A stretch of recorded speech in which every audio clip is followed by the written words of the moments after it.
Very funny show tonight. We got some awesome people. Miss Bresha Webb is with us. Oh my God. By the way, I like this. Yeah, I'm just trying it out for the day. Oh, you serious? This is. Yeah, my friend got it for me she saw it and she was like, this would be really cute, I think, with your hair. And I was like, no, and I'm wearing it. So, What's it called? I don't know, nose boogie ring? The awesome, magnificent, smooth criminal Gary Anthony Williams. All those notes, man. I'm just peppery. The multi-talented, ridiculously beautiful Yes. Miss Yvette Nicole Brown. That's me whistling. That was for you whistling. Thank you, Bresha. We got Mr. Sexy himself, Oh, wow. Yeah. Cedric Yarbrough. Yeah. That's what the That's Great what it is. posture. What do you have? What's with the glue? What's with the glue? Swish What it, else swish is there? it. Yes. Swish, yes. What are the notes? What are the notes? What are the after notes? Cherry, Yes. And? orange, Yes. Yes. blueberry. Blueberry. Blueberry from the cereal. You just got back from New York or something, right? I did. I was just there today, and I got here. Today? Good Yes, Lord. I got here Doing what? for this. I came What were here. you What were with you guys. doing in New York? What are you I doing? was doing. I had a film that was Tribeca. Oh, Tribeca. What Yeah. film is it? The one where you play the chauffeur? Yes. What it is a this woman. called? This is called The Chauffeur. The Chauffeur. It's about you. It's about a chauffeur, but starring me, and Is that right? Directed by Brian Burton, or Danger Mouse, as we all know. Love it. Oh, is that Gnarls a DJ? Barkley Yeah, fame. that dude. How did it do? It did very well. People seem That's to cool. really like it. People like you. I'm likable. He also has the most amazing posture of anyone I've Oh, ever that met. guy sits up Your straight. posture is amazing. Yeah, that's why You know can't. this about you. No, I've never. You don't know this about you? No, I I've don't I've know. never told you. talks And I about have it. been No. remiss in not telling you that your posture is amazing. When you walk away from us, we all talk about your straight back. We do. It's very straight. broad here. It's an open Yeah. show. Yeah. Open show. It was, and Yvette Nicole Brown is the queen. She's the queen every day on Instagram. If you follow her on Snapchat and Twitter, she has a very fun life. I just like to support my friends. So if they're filming something, I go. Yes. Yvette, you know what we're gonna do? What? Because we've been lucky enough to have Yvette on the show before. Before the end of the night, Yvette's gonna say something. We're gonna break through this like it's something more to you. You think? I know. So the other side is like dirty talk? Alicia Rashad's on the other side. What that mean? What does that mean? What that I know mean? what you meant. I know what you're saying. Okay. Yes. So I did a play years ago at the. Hold on, Pres- wait. You know what? What? We're gonna. should do That's gonna be this the as a teaser? That's gonna be the transition into because dinner is ready.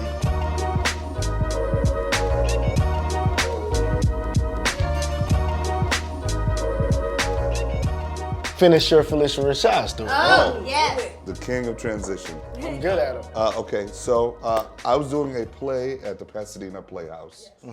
Well, Clifton Davis, doing Yes. TV's Clifton Davis, played her husband, and I was understudying him. Okay. One night he didn't go on, and I had to go on for him. So You got to. I got to, but I had to make out with. Felicia Rashad. You got to make what? out with. Wrestle Wait, you? you got to make out with Felicia, or you had Kiss to make fight? out with Was it a Felicia? kiss It fight? was a Kiss fight. Yeah. Kiss fight. What's that? A kiss fight. You never had been a in kiss fight? You going to by the end By of the this end of the dinner? night, yeah. You gonna be have in a kiss fight. Man, it's kind of like a fight, but a lot of kissing involved. And you don't really want it. but You don't gonna- want it to happen? You don't at first, but by the end of the fight, you gonna want to be in that kiss fight. I understand. Well, you know what? How do you know who wins in a kiss fight? Everybody wins. All right. Ain't no losers in a kiss fight. Well, why you treat me the way I you do? dated First crazy. family. Talk about it. Talk round. about it. Crazy. You treat me horribly, Jay. Yvette is mad at me. I'm just go ahead am and say it. mad I'm at gonna get you. it out. I had Tell a them why I'm table mad. read. I had a table read for a script I wrote, and it was, it was very funny. And Cedric came and he pretty much stole the show. But Yvette, As he do. Yvette's mad at me because there was not necessarily a part that she Not could have necessarily. I read. don't know if it necessarily was necessary. There, There definitely was not a part for me. there wasn't, but it's not Or, that I and don't. it's not even about me. There was no part for any full-bodied, lovely woman of color. There was one role. How many times did you read the script? Huh? I've heard from your mouth. I don't have to read the script to hear what you said No, that's not about what I this. said. What How you many made. times did you read it? Have you sent it to me? No. I have a question for the table. Yes. So you guys are all comedians. You work. Comedic actors. Comedic more. actors. Comedic. Yeah. You prefer that term? Well, I think I'm not a stand-up, so I try to respect people who are. So I'm not a stand-up. Same here. I'm not a stand-up. But I've never once done stand-up, and I probably never will. I respect it too much. I respect that, and I respect Broadway actors. I don't ever play with those two things. Like, people have asked me, are you going to do Broadway? I'm like, I haven't earned Broadway. I got to earn it. I feel that. You know what else I've never played with? I'm sorry, she's wrong. Yeah, Yvette, played with please. that. Come on. You have a very fascinating stand-up character. Talking about Paul Mitchell? Paul Mitchell. Yeah, Yes. I do a little bit. Tell us more. Paul Mitchell? Tell us more. Paul Also Mitchell a hair is product? huh? Also a hair maven. It's different Paul Mitchell. This is a different Different Paul Paul Mitchell. Mitchell. I'll give you a topic. Sage. Sage. Y'all ever been somewhere? Somebody give you sage, and you try to eat the sage. Yeah. But then you think the sage means knowledge, like you sage about something. And you eat it, and you're just as stupid when you Right. finish eating it as you are. Yeah, Paul Mitchell, ladies and Paul gentlemen. Mitchell, ladies and gentlemen. Try to build. That's one of his jokes. One night I'm gonna bust on a stand-up stage and do that, and do like 20 minutes of knock-knock jokes. I think I'm I with would that. love to be there for that. You done stand-up. Yes, Stand-up was a big sort of transition for you, right? it was. I actually think I'm gonna get back on and do some stand-up. What happened? So you did, what made you do stand-up? Well, I was doing Love That Girl, and Yes. thank you. And Bentley Kyle Evans, who was a creator of that show, and Martin Lawrence, who is the executive producer, they were just like, you're funny, you should at least try to get on stage. And I made a bet with my girlfriends, and so we all went on stage together, and people kept booking us. And so it was just like one thing led to another, and then I was doing stages. So it was fun, and I had to like create a set and do all of that. And I went through a class with other women, so I felt comfortable. I knew my voice and all of that. But, you know, it just takes up a lot of time. And I didn't come out here to be a stand-up comedian, I thought. So I was like, I want to focus more on television and film work. But, you know, it's still something in me that loves doing stand-up and telling my opinions to people who want to listen. What is it about it that, you know, just being on the stage, what does it feel like? And you feel naked. And so the more you do, you feel like you're just out there, and people, you know, have their own opinions of what you are, and, you know, they just take it as is. You're either funny or you're not. And it's like, it's there. You can't mess with it. Right. Or fake it. But the thing about it is that, you know, stand-up gives you exactly what you give it. So as long as you're on stage and you're, you know, your points. Yeah. Oh. That's the sage, y'all, right? Yeah, so I just have to get back on and get more comfortable. And Well, why do you want to do it now after you're already famous and whatnot? oh, Yeah, thank you're you on so for. many shows and everything right now. I You still have have nowhere this. else to go but down. Yeah. So why would you do that? I know it makes me feel weird, but it just helps with my writing and my ideas, and helps with my timing a lot. And I have so many stories that I tell at dinner parties and stuff, and they're like, you should go put that on stage, and I'm like, I know. Got it. So I mean, if I keep having that feeling, I might as well just go and do it. That's true. Yeah. You ever do stand-up? I did. I I did it in, after the popularity of Reno 911. I was Yes. getting offered jobs. Reno, that's Remember right. that show, Reno. guys? Remember that? Reno was a big show. Reno was a big Who show. was the black dude on that show? There was Me? one I black like guy. the black dude. He was really tall, had great posture. The black guy. That was me, guys. Was that you? Yeah. Oh Who's the wow. black dude with the stankles? Me. Oh, Weren't your pants really tight? tripping. That's my fault. That was me, guys. I'm tripping. And so after a while, colleges were offering me jobs to come out and do stand-up. And I was like, I'm not a stand-up. But Carlos Alazraqui on the show is. He was my partner on the show. And he He's used to be the stand-up. Taco Bell dog. He used to be the Taco Bell Shut dog. up. Yeah. Guillermo Taco Bell. We both decided to go out together and do colleges. But they're already Is the happy. money good? The money is extremely good. It's Really? well, I was like, this is too lucrative. I gotta write some jokes. Figure out how to do it. Yeah. Yeah. So Carlos and I went out, hit a bunch of colleges, but And they're they're just already- happy to see They're you. just happy to see anyone from television. Really? So, yeah, nothing like actually being a real stand-up and going out on the road and with someone not knowing you and trying to go up and do stuff like that is awful. It's a lonely life. It is. I was talking to a friend of mine from St. Louis on the phone, and I hadn't talked to him literally 20 years. And he's still in St. Louis, you know, he'll probably never leave. And he had me laughing so damn hard, just being himself. Yeah. And it reminded me, like, I have so many friends and family members who will never make it, not even make it, but never, Not even want to trying. come. Yeah. They have no desire to come to LA or New York, Chicago, whatever. And they're just, I'm never the funniest person they're in any hilarious, of those rooms. yeah. So I personally, I want to know, like, do you guys remember the funniest person who nobody will ever know? I know several of those. Yeah. Brilliant, and if they wanted to, they could just come out here and slay. That's just not what they're up to. They think it's You have to come too back big. home after you've told everybody that you're going to do it. You have to come back. Yeah. But I think too, people forget that there's more to building a career and keeping a career out here than Yes. just being funny or being beautiful people that are the pretty people. Yeah, It's gotta be willing to sleep around. Okay. I just feel like there's a lot of work and professionalism and a work ethic that's involved in it. You got to hit your mark. There's this thing, I have a friend who always says, when the hot lights hit you, you either shine or you go stiff, like you just completely are, and you never know whether you're one of those people that the light will hit you and you'll be like, yes, or if you're going to be terrified. And so there's something that's within you that has to desire to put yourself out there like that and be able to continue to put yourself out there like that on cue. And a lot of people can't do that. And I'm not saying that, we're so great. I'm just saying that it's another skill set that goes beyond being the funniest or the most beautiful or the whatever. You have to actually want to learn the skill of how to do this professionally. And that's the hardest thing to learn. Anybody can be funny. Right. It's getting up at 5:30 in the morning for your hair and makeup. It's hitting that mark. It's being brilliant and giving them what they need, take after take after take. When you're tired or you're sick or somebody died in your family, that's the tough part about being a performer that people don't really realize is a part of it. Wait, what? Julie, Tell me what Gary you- has lost some weight. I see. He looks great. It's Great. great. Great. But now, Hollywood, They don't know who I am anymore. Most shows have the big funny guy, and that's Right. been since Or the big funny before person. Yeah. the honeymooners. Right. Hey, there's a big funny guy. Now the big can mean fat. It can mean tall. Right. Like in Everybody Loves Raymond. Whatever it is, it can be one way or the other. Then when I lost weight, when I started losing weight, then I would walk into a room and it was always, even though they saw my headshot, they'll go, where's the rest of you? So they have no idea what. Would they say that? Right now. Oh, they say that every time I walk into a room this pilot season. Hey Gary, where's the rest of you? I tell them that I've been very sick. Nah. Just serious. Yeah. Yeah. I'm not doing well. I won't go in for big-eyed roles. What about your pilot? I did a pilot for ABC called Speechless with Minnie Driver.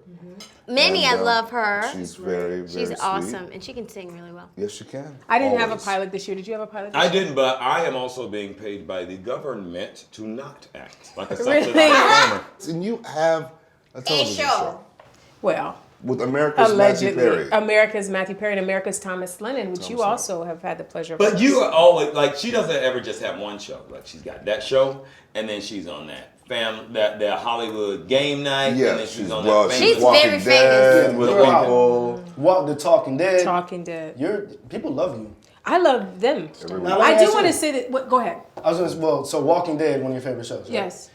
Do you guys have any aspirations to do drama or kind of not crossover, but other things besides comedy? My guess is that we've all done dramatic. Right? Comedy is drama. Kill them. I do. You know what I think? I think if you can do comedy, you can do drama. I think it's the same muscle. It's just different. I want to say this about Cedric because I've worked with him a lot. Cedric Yarbrough? This one. He is like very serious about comedy. Yeah. Where there's some people that are like, and they come in and they have fun and whatever. And it's not that we don't have fun. We have a lot of fun on set. But Cedric is very professional and he's very like, I got to get this right. And I got to, don't you feel that that's true? Yeah, because of that character, he's really specific. Yeah. And he's so big and goofy Yeah. that I want to make those choices. I think, real moment, what you said is very important. Like, he's very serious about comedy. Very serious. And that's a pretty interesting thing to say because, people think that it's just be not funny. fun and games. It's Nah, not. it's work. You have to really, Yeah. you have to figure out how to find How to do the it. rhythm, as you talked about. You have to find a joke. But in comedic acting, you have to be able to share the stage. Yeah. And there's nothing worse than working with another funny person that's stingy. Yeah. You know what I mean? Who's just doing for the just doing laughs, for yeah. themselves. It's like there's enough meat in whatever scene you're in for everybody to get some. And the whole scene elevates when It makes everybody gets everybody some. better. The black version.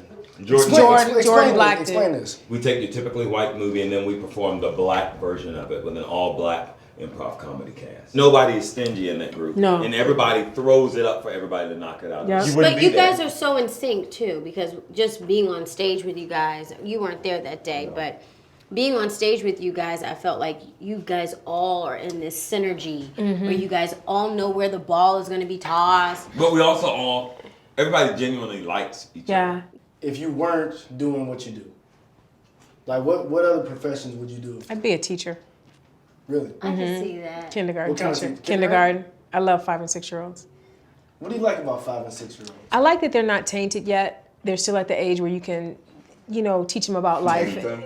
Well, yeah, but no, teach them about life in a way that they, still have a sense of wonder and they're still excited about stuff. They're not jaded yet. Yeah. And school is still fun when you're in, kindergarten and first grade. Like it's not, there's not tests and all that stuff. But you're just reading and you're coloring, and it's a good life for them. And I like seeing people when they're at that stage.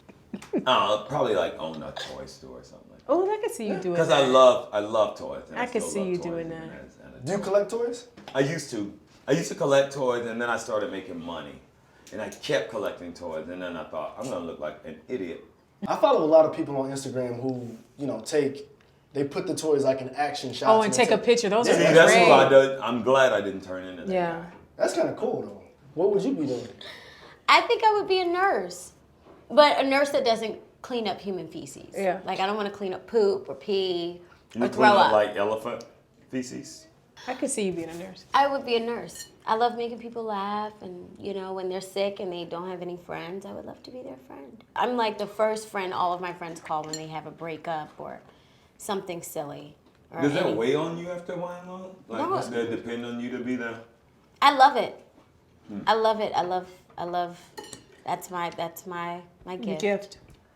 So I love cheering people up. She's got small shoulders, but She can carry her brother's load. Carry a lot of weight on the Yeah. That's Wait what on they this say about tiny. Bresha in this town. What? go ahead. Cedric used to be an airline attendant. Shut up! I can see that. A steward- I can a see that. I steward? can A see flight that. attendant. This was in college. My roommate was an aviation major. And he convinced me that we're going to see the world, man. So I did it, and we got these United Express Brasilia planes, these small planes. You're Oh my a big man. And I'm tall, and I'm they should not have hired me.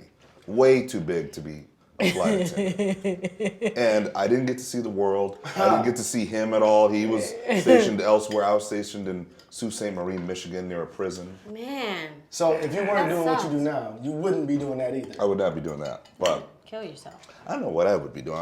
I think I would like to be a conductor. A train conductor? No, like an Orchestra? conductor. Yeah. On a train? Also, great posture. Nobody gives a about what I would want to do, huh? What would you guess? Look at the shape of his head, his African head. What would And you- what do you think he would be? What do you think the Africanized dude? And not one of the good tribes either. And one of the tribes, the other people are going like, oh, Not him. Not Anybody that. we don't know.